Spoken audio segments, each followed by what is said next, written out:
Welcome to our second monthly program on diversity presented by the Board of Governors, San Francisco, Northern California chapter of the National Academy of Television Arts and Sciences. I'm Randy Forsman, chapter president. This month, we continue with our candid and insightful diversity interactions, this time focused on gender issues in the broadcast industry, as we honor and celebrate Women's History Month.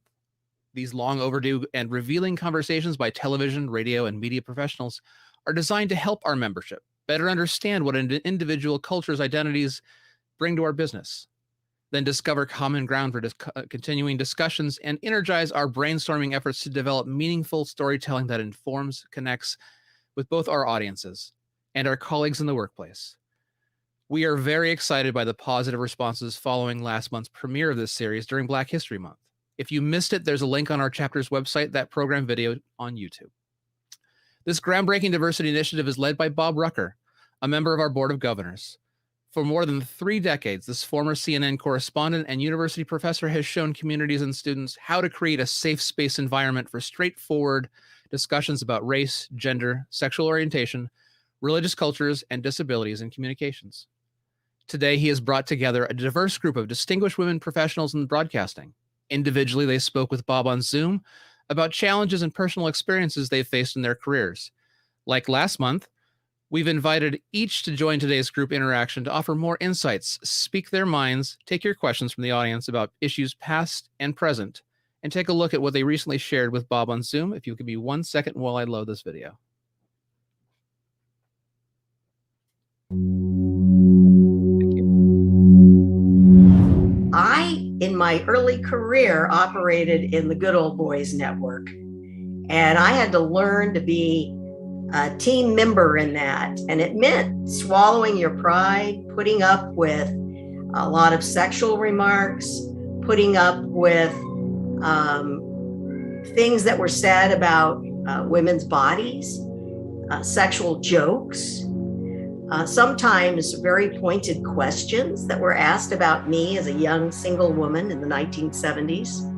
And I had to kind of suck it up and just be a team player. And I didn't even understand that there was a thing called sexual harassment. I remember having a very well-known, agent out of Los Angeles who was the top agent, for, very big talent. Literally always saying to me things like, well, they're looking for a Hispanic woman. Or when I question about a job potentially that I wanted to move to a different market to kind of expand, he'd be like, well, they're not looking for a Hispanic. And at the time, I think when I was much younger, I was just like, oh, okay. And then it got to a point where I finally, had the experience and the confidence in myself, in my work, in what I brought to the table as a journalist, that I said, well, why can't I just be a journalist? Why do I have to be a woman? And why do I have to be Hispanic? And they bluntly said, that's just the way it is. And I'll say, as someone who, like I said, is recently over 40, for me, I thought that my experience, my years of experience being out in the field as a reporter would work in my favor if I had decided to transition to the desk at any time. And I found that that was not the case. I found that the people who generally were given the opportunity to transition from reporting in the field onto the desk were generally far younger than I was and had much less experience. But when I started out, it was very difficult. I think I've said this before, but I did get my first job in television in San Francisco because of affirmative action. And there are a lot of good things you can say about affirmative action, but a lot of bad consequences as well. And one of them is that you are considered a token. And the problem with tokens is that there's a quota. Not getting the promotions at the time when my superiors were men. Good old boys who got it and I didn't. You're making me think back on that. I think it had a little bit to do with it, but then I have to think way back because I got into this business in the late 70s, early 80s, and it was truly an old boys network. I was so green coming in, and I'm looking through the glass window, and I see, the revolving doors and the women who, don't look like me getting the promotions. This job, they take and they take and they take, and there's not a lot of giving back. And it's difficult as a parent in this career to balance both. You're working nights, mornings, weekends, you're away from your family, all sorts of hours, holidays, you're missing events because you have ratings months. And those are memories that you can never get back. And so it's changed me a lot. It's made me really step back, especially after the loss of my son, about what sacrifices my family has made in order for me to pursue my dream. But now more than ever before, I think people are being heard. People are feeling, especially women, maybe it's okay to stand up. Maybe they're feeling a little bit more empowered to say, when something's not right, it's not right. So I do feel like in our newsrooms, people are able to bring issues to their managers, whether it's me or another manager, or go to HR directly and say, something needs to be fixed. It's not right. We're very good at dissecting problems in all other parts of the world except for in our own industry. And so I think the only way that we start actually getting honest about the shortcomings of our industry, about the challenges that we've all faced as people of color, as women, as people with disabilities, is that we speak out about what we've experienced. We need to talk about these things. We need to correct them. We need to help people who are, in a sense, the abusers. They need help. This industry is bleeding journalists, and it is difficult to get a veteran, experienced journalist in newsrooms these days. Things are changing, and the industry needs to listen to what's going on.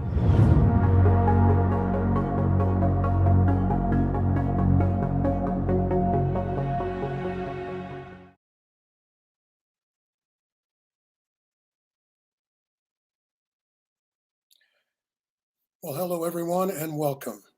I'm Bob Rucker, the chair of the Diversity Committee for the San Francisco and NorCal chapter of the National Academy of Television Arts and Sciences. We've invited these distinguished women professionals in TV journalism to join us today for a unique approach to understanding what Women's History Month means for the broadcast industry. To paraphrase one of our guests, TV news is great at shining a light on what other people or businesses, industries are doing in their workplace, especially if it's questionable. But what about us? Recently, when I recorded those chats with today's participants, I was quite clear.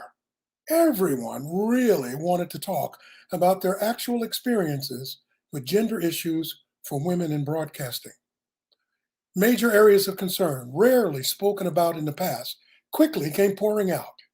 Issues like ongoing pay inequity concerns and job-threatening challenges centered around a woman's looks or wardrobe, and pervasive ageism by some decision makers that forced many women out of TV jobs far sooner than they wanted. It took several decades before women in TV would finally be recognized for their newsroom leadership skills as good consensus builders and be hired and promoted to top station management positions. But the daily grind and the nonstop demands of TV news also have taken a heavy toll on many personal lives and their families. And some outstanding women champions of First Amendment journalism have felt compelled to walk away from the industry they love so much. Oh yes, these participants have a lot to share, and I'm going to get out of the way and encourage them to speak their truths. Unfortunately, one of our invited guests let me know late this past week he had a family emergency. So Jessica Aguirre sends her apologies, but will not be joining us live. But we still wanted her energy and her insights in this program. So we plan to play back a few more of her comments as we go along. All right, as you can see, our group is ready to get started. So we're going to do self-introductions first.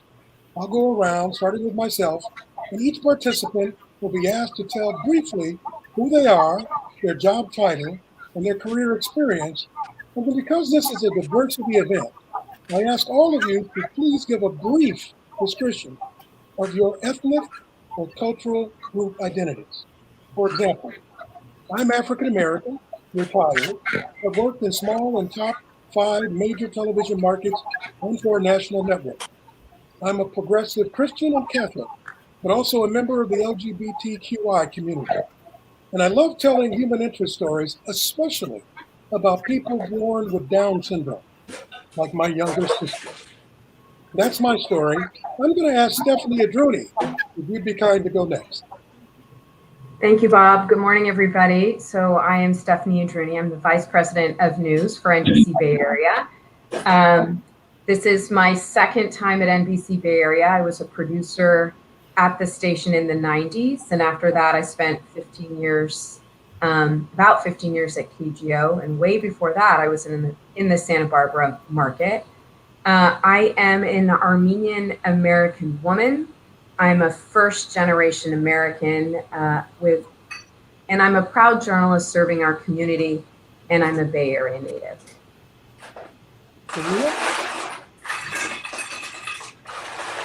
I got someone having a catastrophe.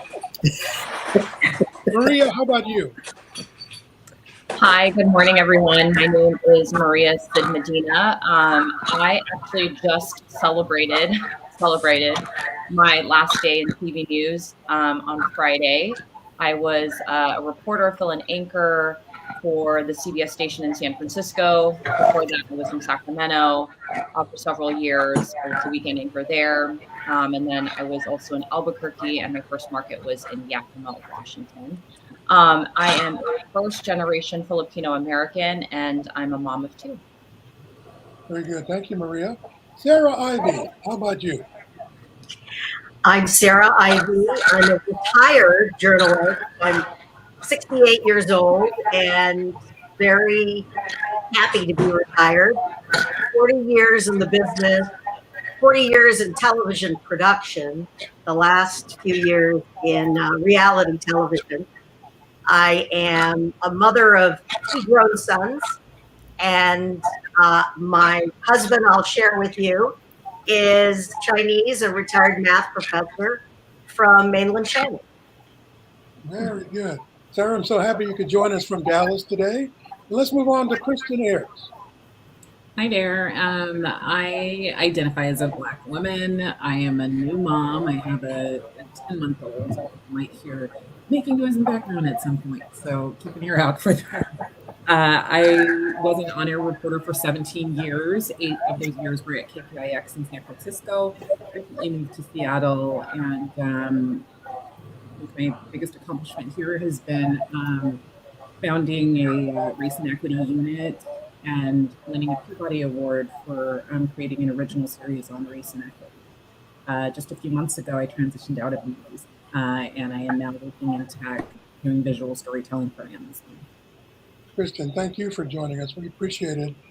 Sorry about some of the audio challenges. I know I'm not on YouTube, but I think maybe some others might be. That might be the challenge. Pamela Young. Aloha, I'm Pamela. I'm a special projects producer at KHON in Honolulu. I've been in television for 47 years. Can't believe that.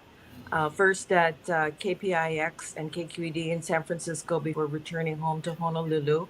And I've been an anchor, reporter, producer, and sometimes videographer and editor a lot lately. I identify as a Hawaii-born Chinese American, and I'm married to my former co-anchor on the news, and I'm a proud mother and grandmother. Very good. Pamela, thank you very much for being here. As we mentioned, Jessica Aguirre could not join us because of an emergency, but Steve Shlisky, we should let you say hello as well. Steve, are you with us? Or maybe not. I don't think we see him yet, but if he can, we'll hear the voice of God talking to us, and that's our producer telling us to stay on track. But thank you very much, ladies, for being with us today. I'm going to get right to it.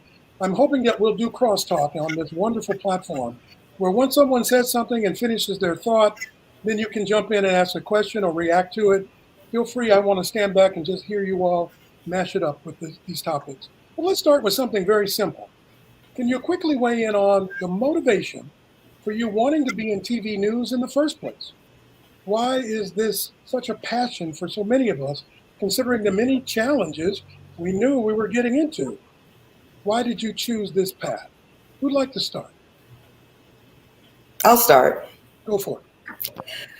I'm Cheryl Hurd. I'm with NBC Bay Area News. I identify as a Black woman. I've been in this business starting out as an intern since 1979. I've worked at KPIX, KGO, KTVU as an intern, and now I'm working at NBC Bay Area as a reporter in the East Bay. And I say all this for my introduction to try and transition into answering your question, which is why I got into this business in the first place. I just kind of tripped into the business in the late time in my college career. I got a chance to take a camera home, and I was able to tell stories on campus. That got me hooked. And then I started realizing the relevance of having a voice in the community. So, quite frankly, I got into the business to tell stories for the people who didn't have the opportunity to tell their stories. And I was the vessel to do that. So I got hooked on that. Cheryl, I'm so glad you were able to join us, and I apologize for not calling on you a little bit earlier. Who else would like to weigh in? Why did you get the bug? Why are you so passionate about doing this? I want to hear from each of you very quickly. In 1976, television stations were hiring their second or their first woman. So there were so many opportunities, job opportunities.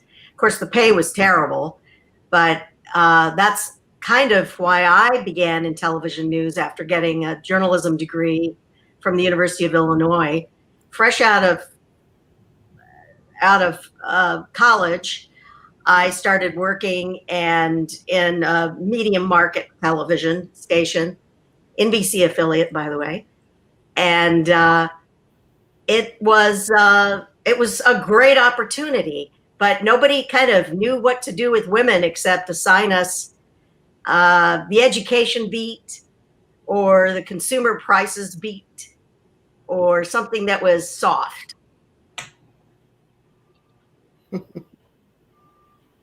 I remember that. I think I started pretty much just 1 year before Sara did. And my first newsroom, I was the third woman in it. And fortunately, I was surrounded by some very supportive men. And of course, this was San Francisco, a very progressive city. So they were very accepting. My challenges were with the other women. And this goes back to what I was talking about, tokenism, is that when one woman was hired, sometimes the other women felt, am I being replaced? Which is, not the situation today, thank goodness. But back then it was very difficult because you not only had to fight the old boy network, but you also had to fight sometimes the hostility of the other women that you worked with. Very interesting, Pam. Thank you. Come on, Stephanie. I'm sorry, Bob, but I just have to hop in on that because that was my same situation when I started working at KPIX. And I'm going to name names because I know she was here. She would be in on this conversation. It was Barbara Rogers. I came in the early 90s and she pulled me aside and says, hey, they hired you to replace me. And I said, no, they didn't. I got emotional about it because I was so naive to what the business was. I was just so happy to have a job. And she said, oh, yes, they did. And I said, well, that's not going to work and that's not going to happen. And we just continued on working there for a number of years. And the person who allegedly hired me to replace her was no longer there. And we were still standing. Great story. Stephanie, did you want to say something? Yeah, no, I mean, it's interesting, Cheryl, you say that, and it's too bad Jessica is not on this call today. I'll tell you why I got in the business, but when I was a young producer, and Jessica Aguirre took me under her wing and really helped me navigate the politics of the newsroom and helped me stand up for myself. And I appreciate her so much for that. She helped me through helped me really navigate, as a young and maybe not so smart woman at the time, understanding how newsrooms operate. She really helped me with that, which I always thank her for. We talk about how long we've known each other and how we've sort of grown in parallel. I got into the business originally because my family, nobody was from the United States. They were from the Middle East, and they used to always talk about how the press wasn't free, and everything they heard and stories they read were not always true, and never trust what you see. And it's important to know what's happening in your community. When I was a kid, we had to watch the news. That was it. You had to watch the news. So for me, that was a motivator. I want to get into the business to tell the truth, so people understand how important it is to be connected to their communities and hold the powerful accountable, like really hold the powerful accountable. So that's why I dived into this business originally. Well, I can tell you that Jessica raved about you, and pretty soon you're going to hear a comment from her that I recorded. But I want to go to Maria. You were kind enough to share something personal in the opening of the program, but I also want to know, did the Me Too movement have anything to do with giving women more courage or determination to finally say what they were dealing with?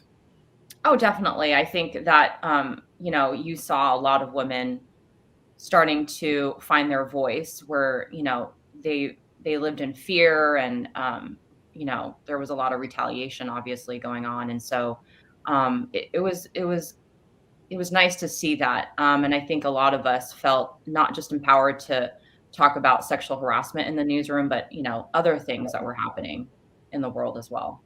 Very much. And Christin Ayers, as a person of color, I'm a person of color. I remember feeling the pressure at the very beginning of, I got to just measure up so I can keep this job. And then all the other things that you just talked about when you and I were talking. Share your thoughts about how the Me Too movement may have helped open up the door. I think, it started with the Me Too movement. I think also, the events that we've had happen in the last couple of years, where there has been more of a focus on diversity and inclusion, and all of that, kind of coming to a crescendo in the past few years has definitely got people talking. For whatever reason, it took the combination of events of not only Me Too happening, but then a couple of years, the killing of George Floyd happening, and the pandemic happening, and people's attention kind of being arrested, to actually start listening to some of the stories that we're sharing now, whether that is about, how you are treated as a person of color, how you are treated as a woman. I would say that there is more of a recognition at this time of the valued perspective that a person of color, or a person from, a woman, or just a person from an historically underrepresented group brings to the conversation. So when we're covering things like, crime, or police brutality or something like that, recognizing that you bring something unique to the table. You bring maybe an empathy or a sensitivity to that other people may not be able to access. And so I do think that is an important development coming out of Me Too, and coming out of this new movement to be more inclusive and to actually talk about diversity. It's not perfect, but these conversations are happening. And we know there are no quick fixes, but just the idea of putting it out there finally so that we can talk about it publicly, that enables people to at least feel comfortable in the workplace to talk about it. I wanted to find out one more thing. Christin, as you mentioned in your interview with me, ageism was a concern that you brought up. And particularly, you've experienced challenges where in your career, you've worked very hard to develop your resume. You're a Peabody Award winner. And yet you get passed over sometimes when it came time for a job on the anchor desk. Talk a little bit about that. Yeah, I've been passed over multiple times for jobs on the anchor desk. Sometimes it was because the other anchor was Black, and you often do not see two Black anchors anchoring together. There are some markets like, say, Philadelphia, or maybe some markets in the South where that is more common to see that. But based on whatever your race is, there I believe has always been this fear of of alienating viewers in a way that is not there. There's no concern of that when it's two white people on the desk. And so I've had that experience. I've also had the experience of, I'm 41. Okay. And so, I did not think I would be talking about ageism at the age of 40. But I definitely experienced that in news. Watching people who had less experience than me get promoted, or replacing women who had retired at a relatively young age in their 50 and getting replaced by someone who is half their age.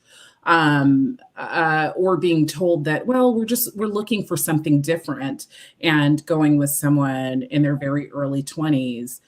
Who simply does not have the experience, the institutional knowledge, the knowledge of the area, that sort of thing. And so it became very clear to me at some point that the things that I valued as an individual, someone who felt very empowered by what I know, and who really values, her own mind, that was incompatible with some of the values at some, news stations. And, I hesitate to draw a broad brush, but I don't think that any of us would argue that there is a culture in the industry overall that, obviously values the face over many, many other things, right? So, I believe there are exceptions, but my experience was that at a certain point, my experience was less relevant than my age. Very good. Again, ladies, feel free to jump in anytime if you'd like to follow up with something what they're saying. I thank you for sharing that, Christin. I was thinking, Sara, I should bring you in now to talk about our history. You and I worked together many moons ago in a much smaller market, far, far away. And I have to be honest, I owe an apology to you, because when I started out, you started out, and I was worried about keeping my job, and you were worried about doing your job with harassment. Talk a little bit about that. Well, it's kind of interesting looking back. Of course, we didn't know what sexual harassment was. There wasn't really a term for that. And my news director, who was also the lead anchor at the time, always, when I would push back a little, and I was doing weather, the noon news, I was in the field covering tornado aftermath and car wrecks, and of course the school board. That's where I started off. And I was pressured to be a team player. That was the term for it. And what did that look like? When I filled in on the weather for 6 and 10 during the week, when the main weather guy was gone, it meant pressure to go have drinks after the 10 o'clock newscast at a nearby hotel. And I would, say, no, I can't. I need to get home. And I talked to my new husband. We were newly married. And he said, don't do it. Don't do it. And one time I finally did. And I, of course, regretted it. But they wanted to talk to me about my sexual history and whether I had had sex.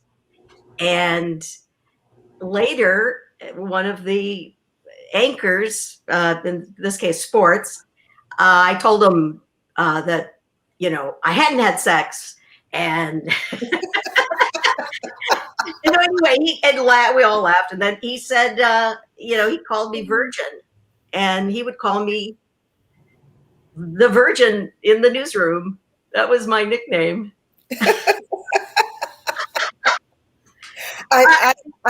This is really, I feel like I'm having an out of body experience listening to these things, because I grew up in this business the same time you did. And Bob, you did. I'm as old as you all are. And Christin, I'm listening to your story, and I have that story too as well in a different way. But I'm sorry, I'm kind of taking this conversation back, but I'm sorry, Christin, that you didn't work for our station now, because I think, and I'm not just saying that because you're sitting here, Stephanie, I do feel that our station is different. And I've worked at the station where you used to work, and things are different. I mean, we have the United Nations on our anchor desk, and we have older people on the front lines, and things aren't perfect at our station, but things are definitely changing. You know, you can have a natural hairstyle now. You don't have to have straight hair like I have. I just prefer to. I can do whatever I want. I can probably turn gray.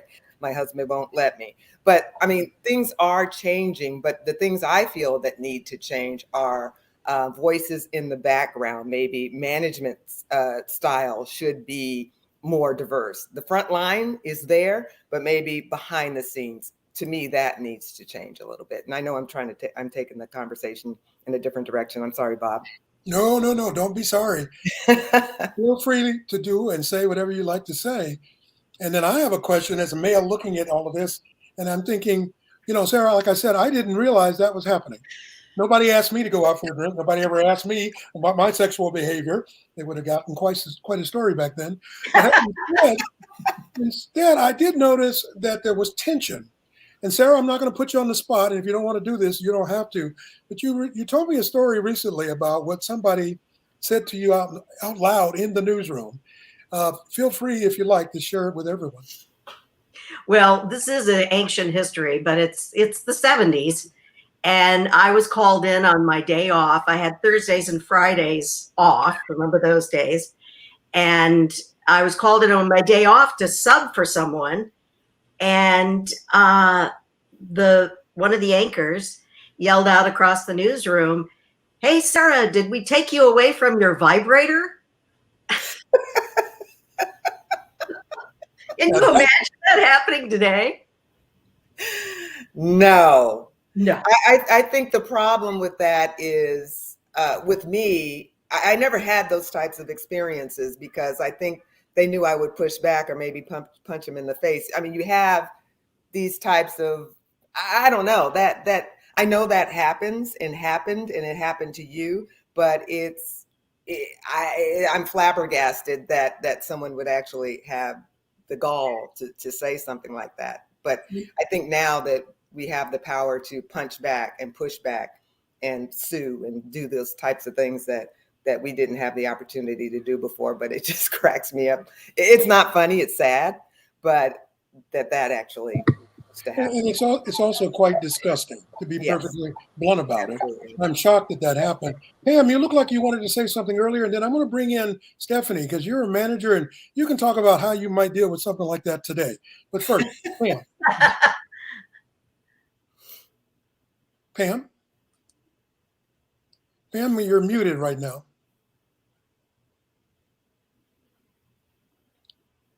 We're not hearing Pam's audio. Okay, Pam, we're going to work on that and come back to you in just a minute, okay? All right. Stephanie, how about you? What are your thoughts? Yeah, I mean, listen, that kind of behavior anywhere is not appropriate. We all know that. I mean, I got into the business in the 90s. And look, comments were made about me, my body, being a woman that would never be allowed now. And I think we have progressed, but to me, what's really important too, is that we have females, women of color, diversity at the top ranks of leadership. It has to be top down. We have to change the culture. We've gotten better. We still have to work on it for sure. But it's important that women also lead some of these newsrooms, that they're leading engineering, traditionally male jobs, IT.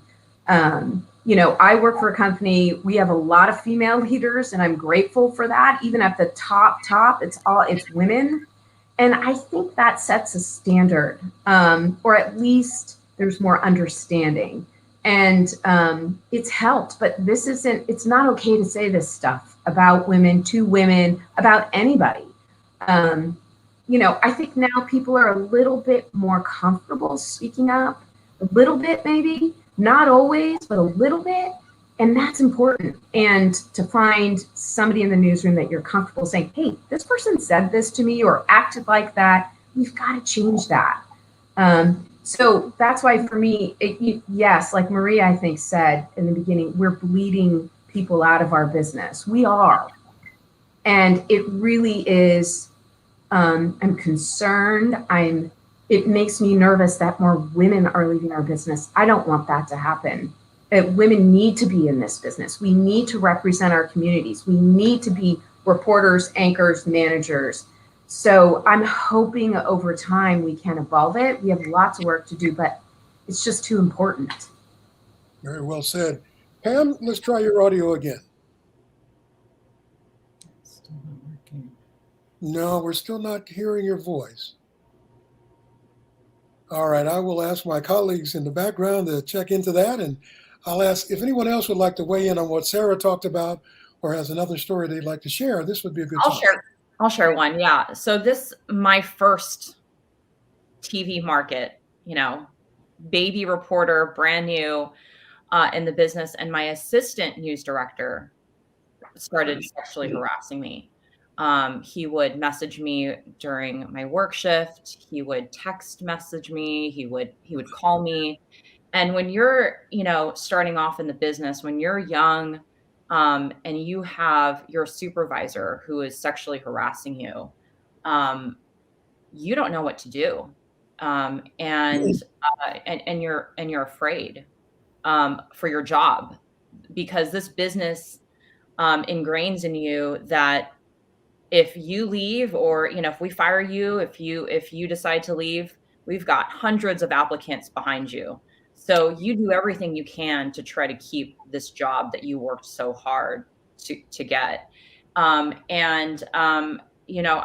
day I came to work afraid. I didn't know, did I need to flirt back with him? Did I need to just smile and nod my head whenever he flirted with me? But it was distracting. I was, just kind of learning the ropes still. And I had this supervisor, sexually harassing me, and I felt like nobody knew what was going on. I felt really alienated. And when I didn't reciprocate, the behavior back, he started retaliating against me in front of my colleagues, calling me out about stories or, just little things. I would pitch stories and he would say that they weren't good enough, or he would give them to other reporters. And so I almost had a mental breakdown, and I finally found the courage to go to my news director about it. And I was still afraid that I was doing something wrong and that I would lose my job. I couldn't, it had been going on for months. And so I finally went to my news director, and, he had been messaging us through our work at something like iNews. And so they were able to go back into it and actually find the messages and have enough evidence to basically fire him. And they found that he had been doing it to other reporters in the newsroom too. So, I think the Me Too movement has helped a lot of women want to step forward and find that voice. But I think especially for anyone who is just starting in their industry, when you feel like, I finally got the job that I wanted, the dream job, to be in that position, you're afraid. And so I know that, sexual harassment is going on still in the newsroom these days, despite the fact that a lot of us do find that we feel more powerful to stand up. Wow, that makes me think, Maria, about a situation, not sexual harassment, but it was racial harassment. I had a manager who was African American who felt like it was okay to call me at 7 o'clock in the morning and say, "What's your story idea?" What is? I'm waking up. I don't know what my story idea is. And again, talking about my writing. It wasn't good enough. I had to bring in the manager to come in and go over my writing. If you don't think my writing is good enough, why am I here? I mean, that went on and on and on. So it wasn't sexual harassment, but it was racial harassment. Did that person think that they were helping me because I was a Black woman and he was a man of color? Or was he just harassing me? It's different, but it's kind of the same. And it really shook me. I would go on vacation and spend like the first 4 days talking about how that affected me. And so my family would say, you have to stop talking about this person. You're ruining your vacation. So these types of things do exist in newsrooms, whether it's with men and women or, race. It's kind of crazy.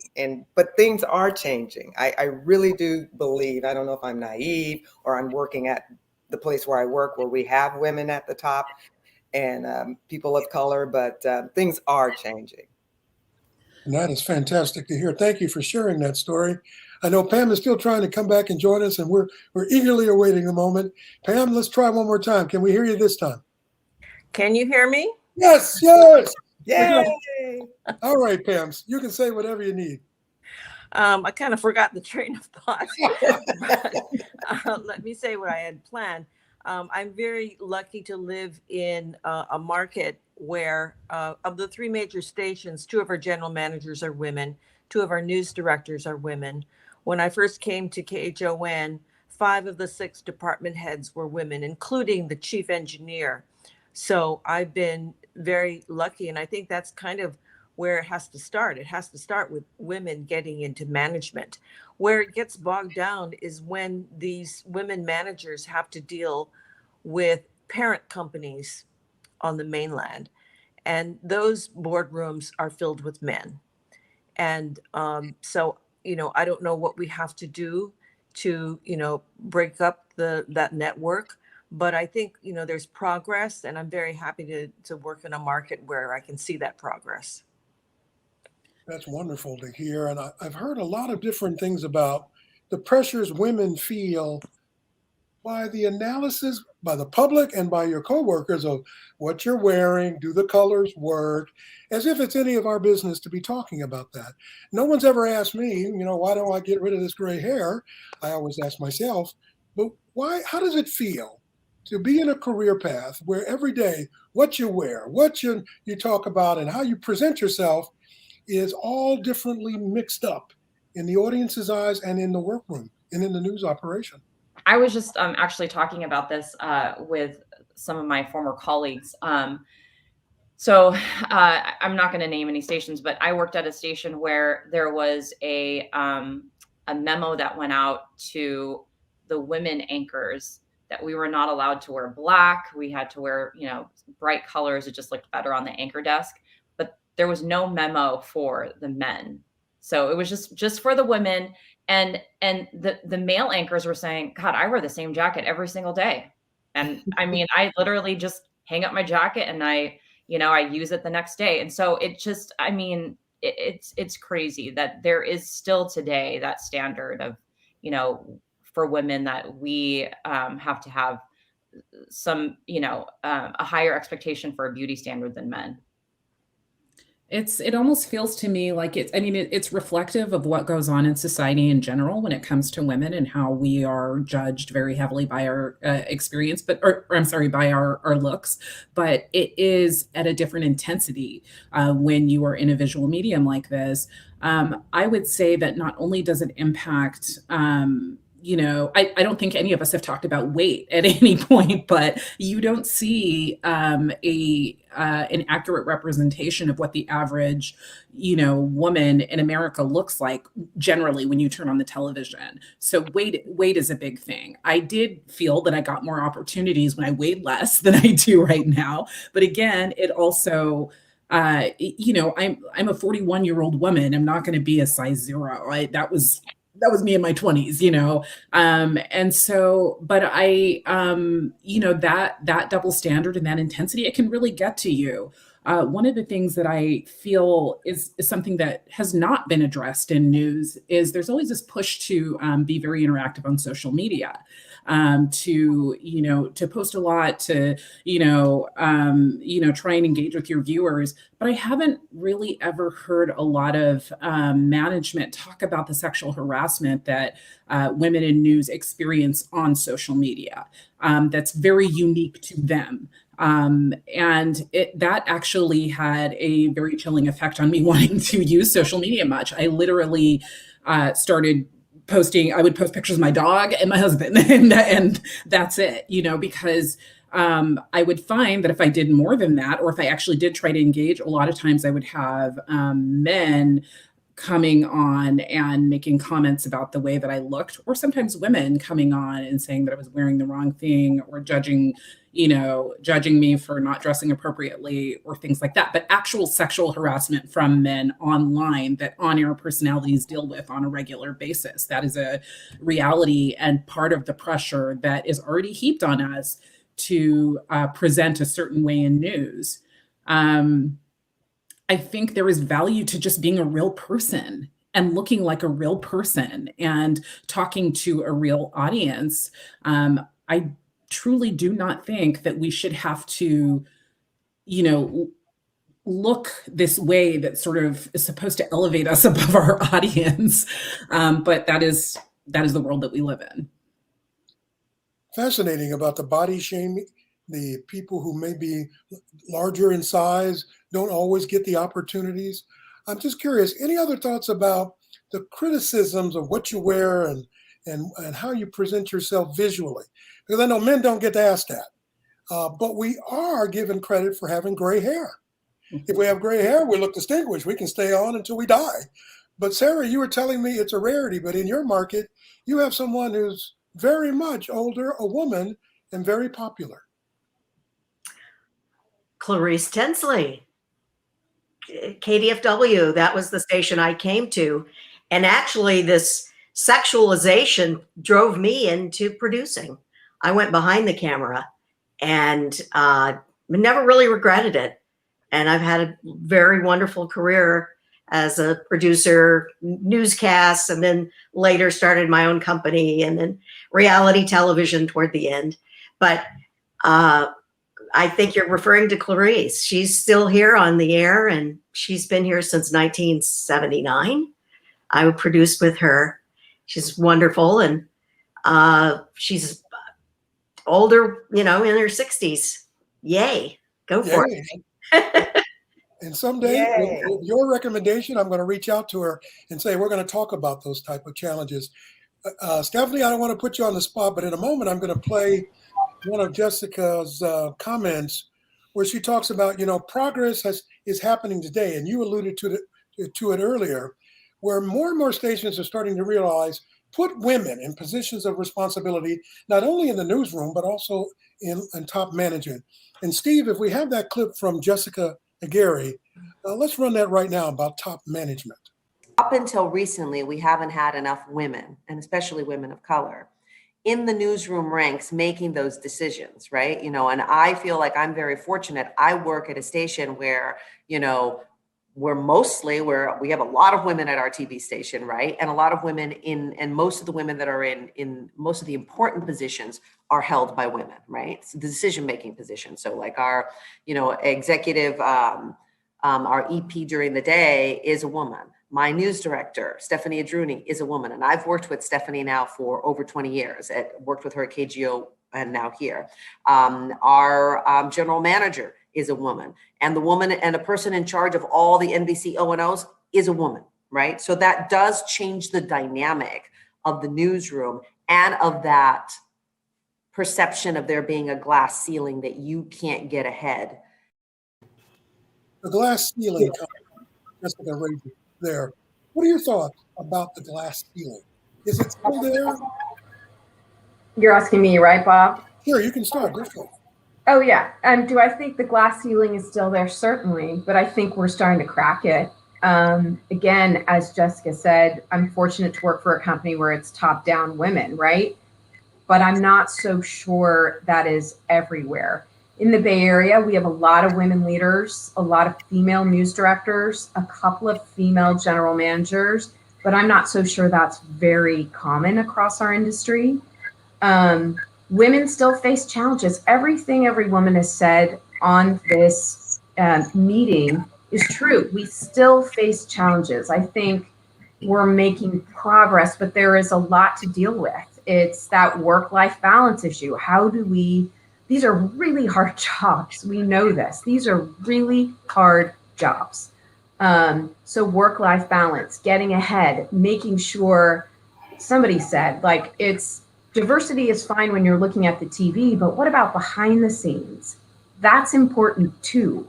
So I'm encouraged. I feel like, having been in this business about 30-ish years, I've seen change, but we still have a lot more work to do. And, I'm encouraged by the place I work, where it is led by women, strong women, women who are trying to challenge the culture of our industry.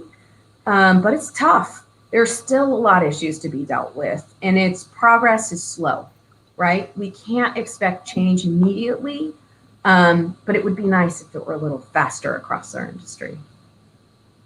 What I resent is it's always a fight.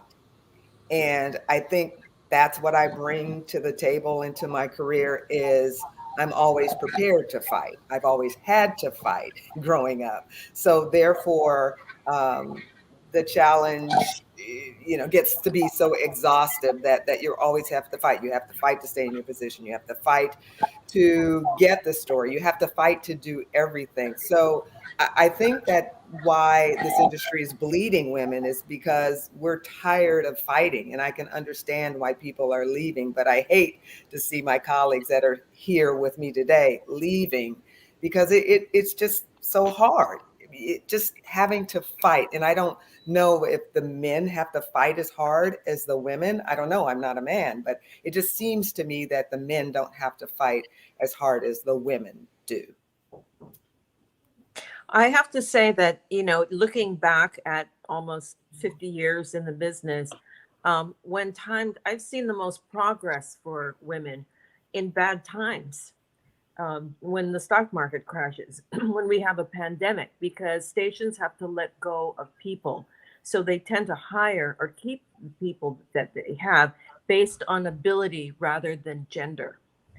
And, it's not always going to be that way, but I've seen some progress as far as hiring and keeping women in the workplace when times are bad.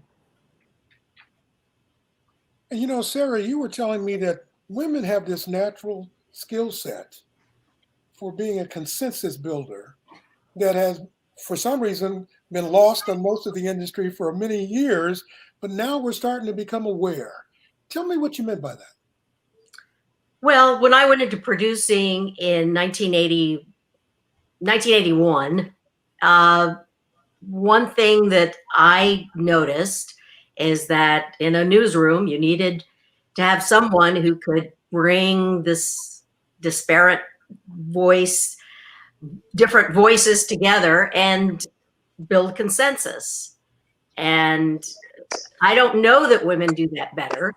I don't know if that's just, we are raised in a way to appease, which may or may not be great, but I think we're consensus builders. I think our culture, more than an innate sense of our culture pushes this idea that we can build consensus. I think that's what I talked about, Bob. Very good. And I know you and I worked with a woman producer early on in our career that was fantastic. And she was tough, but she listened. She actually listened to the guys when we had something to complain about. And then she would take it to the news director and help mediate some of those concerns. Christin, has that been your experience? I honestly, I have not really had the pleasure of having very many female managers. I just have not. I started working in this business in 2004 or so, 2004, 2005. And aside from, all of my news directors have been male. I have had a female assistant news director. But really, I have seen, when it comes to management, women in producing roles. But when it came to executive producing roles or assistant news director, there were often men there. And so I do think, and that's, earlier in my career, I think things have changed. I think we do see more female leadership now, but in my experience, it has not been right at the top. I do think that there is a move to understand that the amount of emotional intelligence leading takes. I think that in the news industry, there tends to be, in my experience, just less of an emphasis on that emotional, that EQ. I think in a lot of businesses, that has not been emphasized very much until recently. And I have, when I was at King 5, my last news director was in fact a woman. I was there for about, I think, 3-4 months before I left. She was there, and she very much put an emphasis on collaboration, on vulnerability and communication, on emotional intelligence. I think that there is that shift is happening. And I think that's a good thing.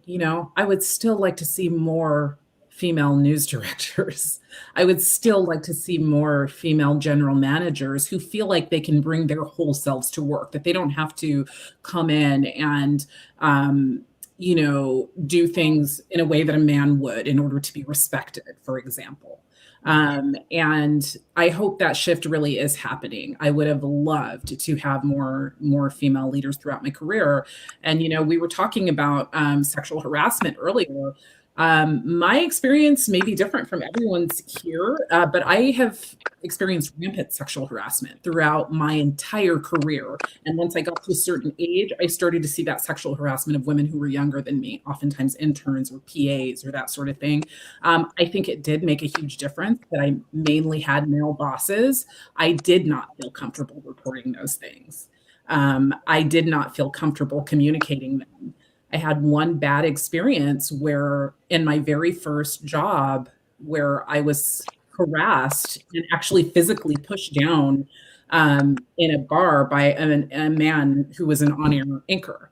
And I reported him to HR, and they said that because it didn't happen at work, there wasn't a lot they could do. They suspended him for a day, and that was it. And then I became the subject of gossip around the newsroom. I walked in on men standing around talking to me. I can't believe she reported him. And that made me never want to report something like that again when you're like 23 years old and that's your first experience. And it certainly did not help that all of the people that I would have reported that to in most of the situations that I'd been in were all men. Recrimination. Interesting. I have to second what Christin said about I have not had a lot of news directors as women as news directors, and I've worked for a lot of male supervisors. So I feel like Stephanie and Cheryl, your station, that's the exception. I would love to see more women in these at the top, but also diverse women, minority women at the top. It's one of the reasons why I'm leaving the business. There is not news is demanding. No matter what, it's going to be a demanding business. I understand that, and I'm okay with that. But there also has to be respect for life outside of news. And a lot of my managers have not. They just don't get it. They don't get that, I'm also a mom, and, I want to be home for dinner sometimes, or I want to have, a Christmas with my family. And it's just this, they just, like I said, in the beginning, they just take, and there's not a lot of give. And when you're starting, I realize that it doesn't matter how much, it doesn't matter your work ethic in this business. It doesn't matter how many, Emmy awards you earn. It doesn't matter how many years you have under your belt, and that or what kind of stories you pitch every single day, or how many times you're at the top of, you're the lead for the newscast. None of that matters. If they want to bring somebody in who's younger and cheaper and better looking, and not Asian, I mean, they'll bring them in. And so it just, after giving so much in this industry, and after sacrificing so much, especially my family, more so sacrificing everything for me to pursue this dream of mine, enough was enough. And I would have liked to see more diversity in my newsroom, my last newsroom, and more women at the top. But I mean, I've had one female news director, and she wasn't very compassionate. And you wonder, is it because it is a male dominated industry? Was she feeling the pressure to act, a certain way because a male would have acted that way in her position? But I mean, her demands were just, they were insane. And so I look back on things like that, and how much I've sacrificed just to be in this job every day. And it's one of the reasons why I left. It saddens all of us to know that that's cost you this career that you're quite good at. And I've had the benefit of being interviewed by you many times, and I'm going to miss seeing you. So thank you for what you've done. But let's talk a little bit more about the impact on families. Cheryl, you just had a celebration you were telling me about. Your family is very close, it seems, and they also care about your hair color. You told me about that. But what about the families? What impact does television have on women in our profession?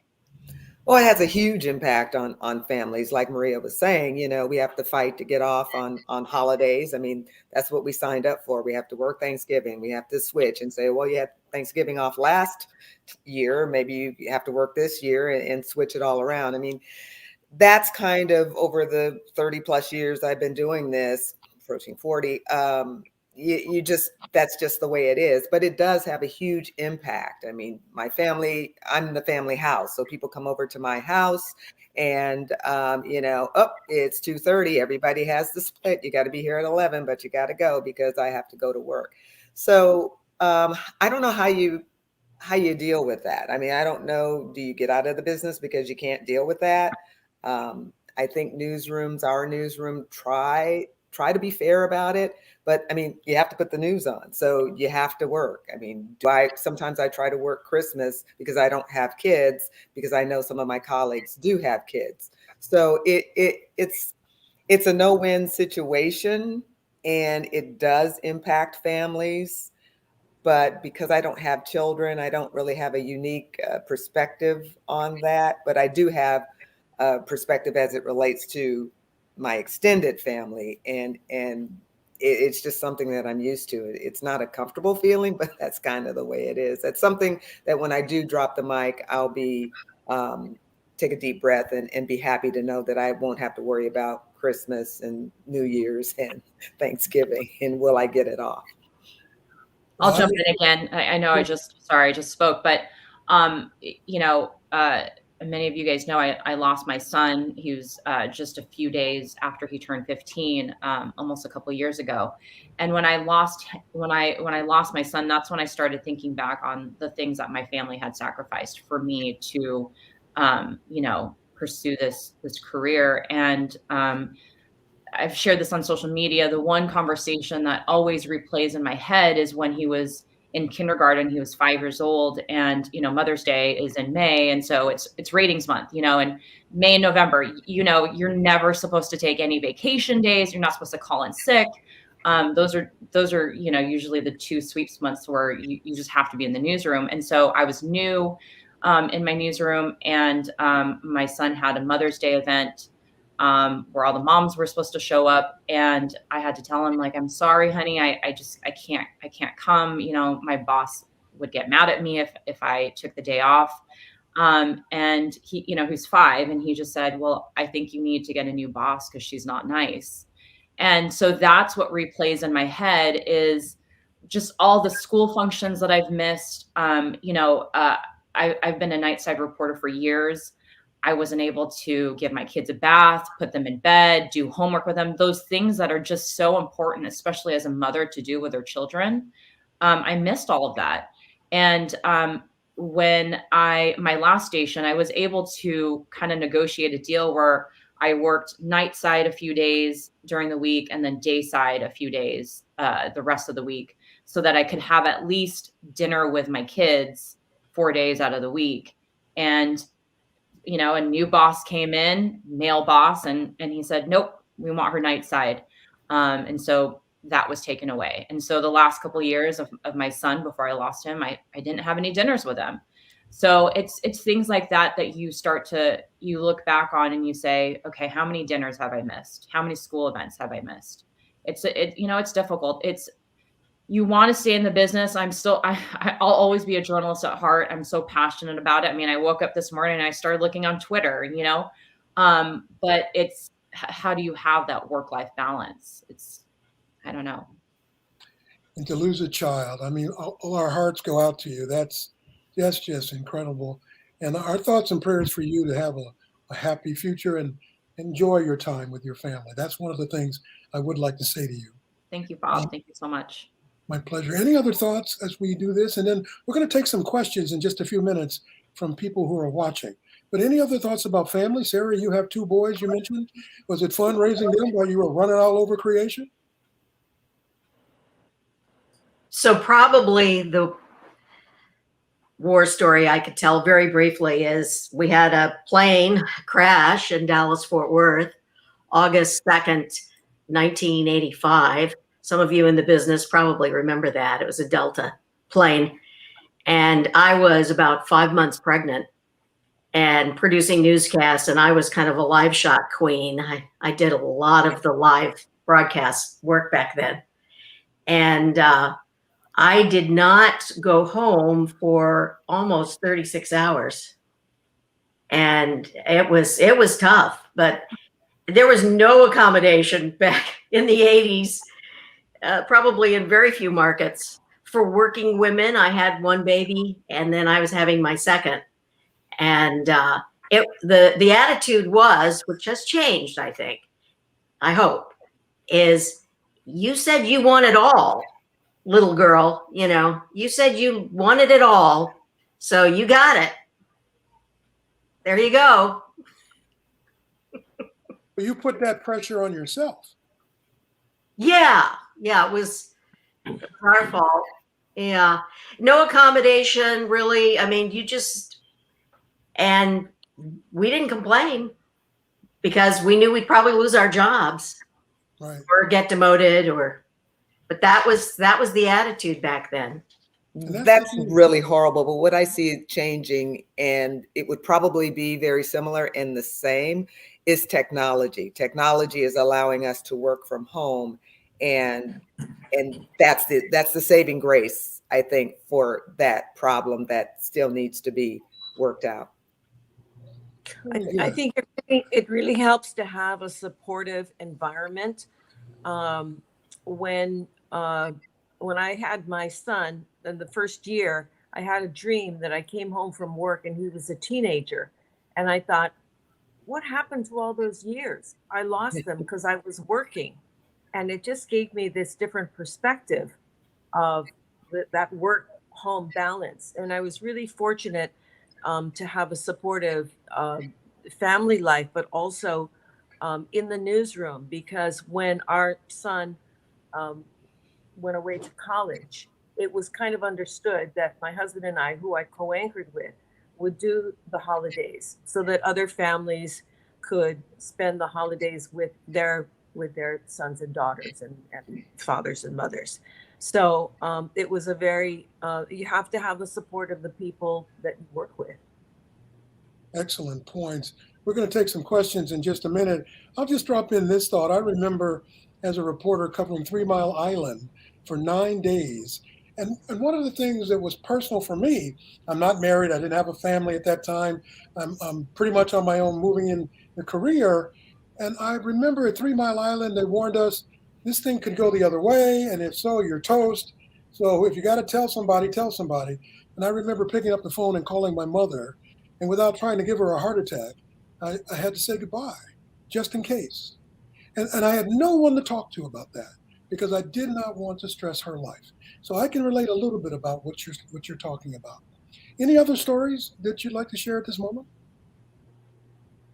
All right, I understand we have some questions. Steve, I'm not seeing them, but I'm wondering if we have questions from our audience. Yes. What can we do to change things for the working parents? Stephanie, it sounds like that's one of the things we could ask you first. Yeah, look, I wish I had the perfect solution for this. I don't. And I'm not even sure our industry has figured it out. I do think we need to pay more attention to it, and it's become more of an issue, as like Maria said. And, Maria, a seasoned journalist who's leaving our business, is not good news for any of us, or Christin. I do think it's about trying to figure out solutions. Like Cheryl said, we always try and, for our staff, be fair in terms of giving people time off. So not one person is always picking up the burden than somebody else, but it is hard. Newsrooms aren't expanding, they're shrinking, which is also not good for the communities we serve. So I think, again, having an understanding, being a little bit more flexible, at least on the management side, in terms of like May and November.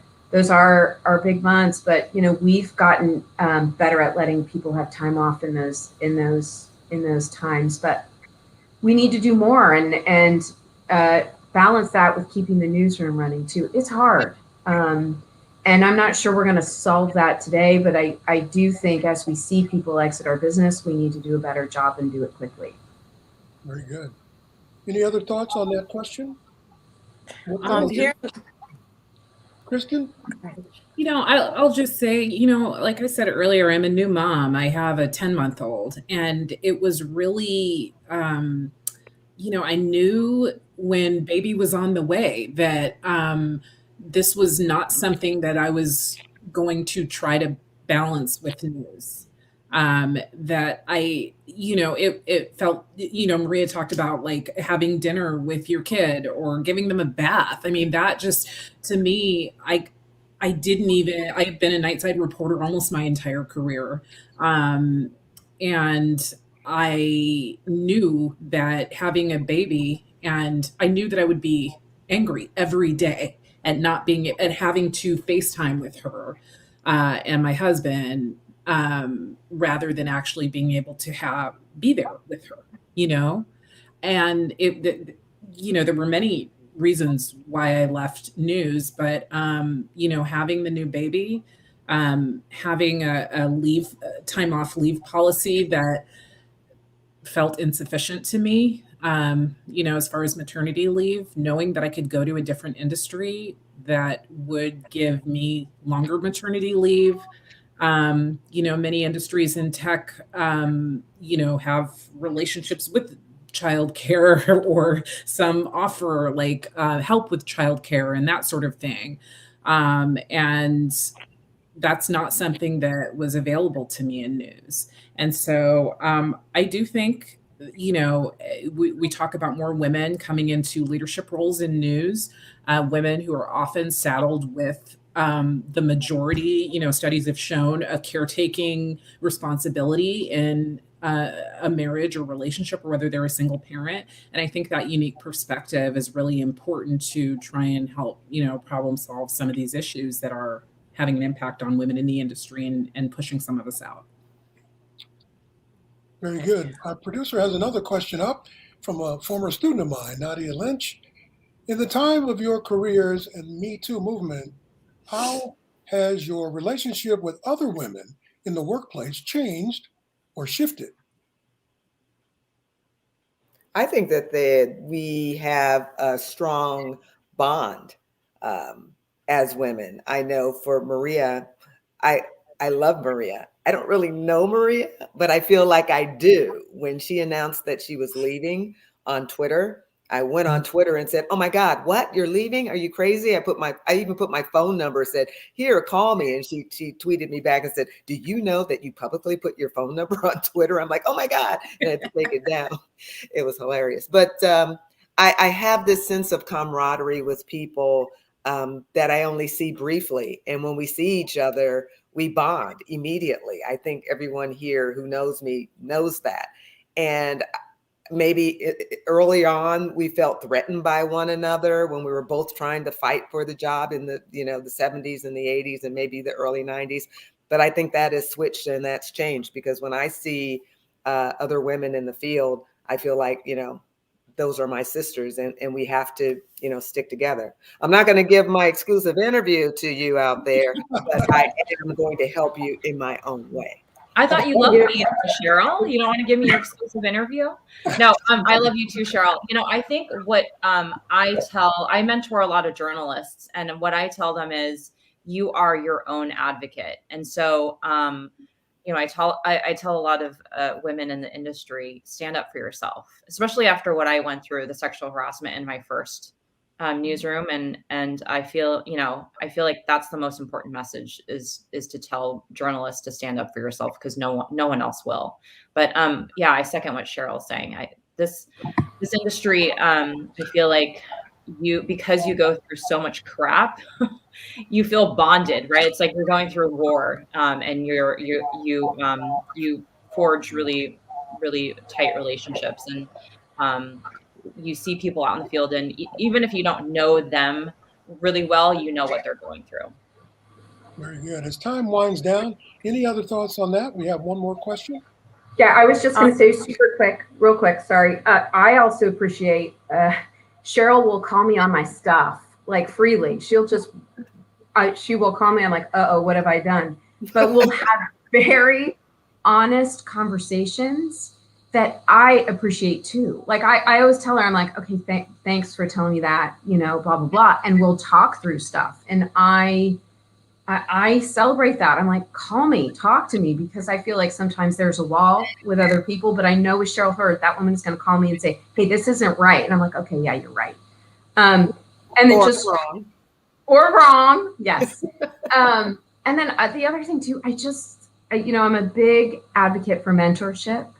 Being the leader in our newsroom, I always look around for the interns or the PAs, the female interns, PAs, particularly women who are diverse, and try and mentor them or talk to them, give them an avenue directly into my office. And I just feel like every woman who's a journalist needs to help another woman along. It is so important. And to also, so they feel comfortable having access to women who have been in the business, but also maybe understand what's going on. A couple of women did that for me, and I feel like we all have to do it for the next generation too. That's just my 2 cents there. Any other thoughts? One of the benefits of having go ahead. One of the benefits of having a general manager and a news director and an executive producer that is a woman is that there's a level of understanding we have, and all of us have families, all of us have outside responsibilities. And when we have a hurricane or a storm here that keeps us in the office or on the job for a week at a time, our management has allowed us to bring our kids in, and they set aside a room where they can do their homework, and they've even allowed us to bring our pets in. So it's a little chaotic, but for the workplace, it allows us to have a little more ease of mind to do our jobs. Very good. And very quickly, a question from our producer. How do you encourage college-age women to seek journalism as a career? Very quickly, quick answers. I tell them don't do it. Look beyond broadcast television. Look into podcasts. Look into all kinds of other outlets for your writing, for your speaking. Find your voice. Doesn't have to be working for a television station. Stand up for yourself. You know what's right. Stand up for yourself. It's important we got to represent our communities. So, we've got to encourage women to be in this business. We cannot lose women in this business. So, we have to bring them along, and that's our responsibility too. Sometimes college students believe you're unapproachable. You're working professionals. You haven't got time to talk to them. And I found just the opposite. Many of you have guest lectured in my classes or talked to former students and come and talk to graduate programs. So the notion that they can't talk to you or you're not approachable, that's in their minds, put that out of the way, make the effort. We're going to start to wrap up by looking at the final question I want everybody to quickly weigh in on. Why is it important for professionals in broadcast to really talk candidly about all issues of diversity? We'll end with Jessica Aguirre, but I'd like each of you very quickly to weigh in. Why is this important to have these talks? Change needs to happen. Change is happening, but like Stephanie said, it's slow, but change needs to happen. We need to talk about this. I would just Sara and then Stephanie. Sara? We're as sick as our secrets. We need to speak up and get witnesses and document. Go ahead, Stephanie. Yeah, just super quick. If we can't talk about it, we're no longer relevant. It's that simple to me. We're no longer relevant in our communities if we can't look at the problems and fix them. Exactly. Absolutely. We have to be real and authentic. We're fighting against technology, and, we're the dinosaur. We have to, shed the dinosaur mentality and speak up and speak out and, be authentic. Very good. Pam, and then honest communication without the fear of being penalized for it. Very good. And finally, Christin? We're all communicators. We know the importance of communication, and we know that things only get resolved, whether that's an investigation or a story that you're doing or whatever, if you're shining that light there. Otherwise, things fester. And so I think the only way to deal with some of the issues that we're still dealing with in news is to be upfront about the reality of the problems that we have. And we'll give the last word to Jessica Aguirre. She spoke to me about that in beautiful terms when she said, talking is the only bridge to getting to a better place. The difference is now we're having those conversations in newsrooms. We used to just do that when we were having a little Chardonnay and talking about like, well, how are we going to, do you ignore them? Do you say something? What do we do? Those conversations have been happening. And they've been happening in newsroom, vans when you go places, right? Now we're having them in the middle of the newsroom. Very good. And any final thoughts before we turn it over to Randy? I know he's had some comments, and then I'll do a preview of what we're going to do next month. But any final thoughts from our panel? Sara, your mic. I would say very quickly, include female photographers, directors, sound people, and we need to look out for them who, and we have quite a few in Dallas-Fort Worth, women who work in technical positions behind the camera. We need to look out for them. Good advice. And I recommend all of you send me names of people to put in some of these programs. I'd be happy to include them. Any final thoughts? Anyone else? A final thought. Yeah. I love that we're finally starting to talk about this, and that there are people who are still in the business who are not afraid to talk about this. That's great. But I feel like, I wonder, are industry leaders actually listening, and do they actually care enough to try to make change? Because I feel like we're finding our voice, but I just want to know, are they listening? Good question. Anyone else? All right. I tease a lot about don't get into the business, but I'm really teasing. I still feel that television is a very powerful tool. We just have to keep up. Very good. I think we've done Women's History Month proud in terms of broadcasting, because truth is what sets us free. I want to thank all of you for answering the call and making time on a Saturday when you could be resting. We really appreciate your wisdom, your knowledge, and certainly the fact that you are a golden light for a lot of people watching who are still trying to achieve what you've achieved. And whatever you do, keep doing great work, because we're proud of each one of you. Thank you so much. I do want to say one thing real quickly, and then I'll turn it over to Randy. We're looking at the idea in April, while we're looking at religious cultural celebrations, to recognize Ramadan in a unique way. I'm looking to develop a diversity program with broadcast professionals from Middle Eastern and Muslim communities to talk candidly about their personal experiences in news coverage and their workplace challenges. You, the audience, as well as my panel, are invited to contact us to give me some suggestions who you would nominate to be on a panel to talk candidly about that. With that, I'll turn it over to Randy. Your mic, Randy? I am muted. Sorry, I should know better. I've been directing this entire program. So thank you, Bob. It's been a very insightful discussion. Thank you to all of our guests who joined us today. Thank you all of your viewers at home who have taken part on a Saturday to send in great questions and comments. I love this program, and thank you, Bob, for everything you've done for the chapter. Stay tuned. Tomorrow, we have part of our Cinema Club Verite program. Tomorrow, we will have a screening with a short film called I don't know how to pronounce this, Kalewa, with our chair, our Cinema Club chair, Gerard Elmore.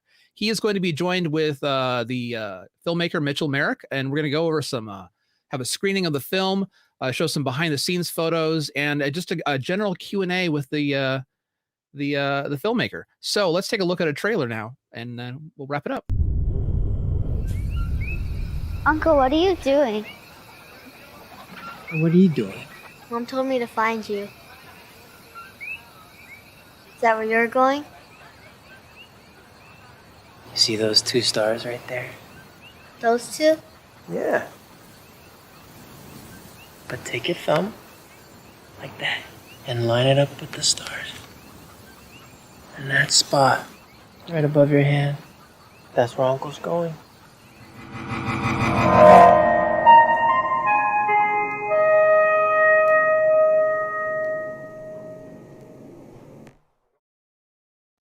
Well, that's exciting. That is going to be tomorrow at noon Pacific. So I hope everybody will join us tomorrow.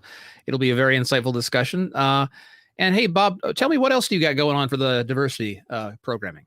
Well, one of the things I want to do every month is not only tied into national and international celebrations of cultures and communities, but also be inventive.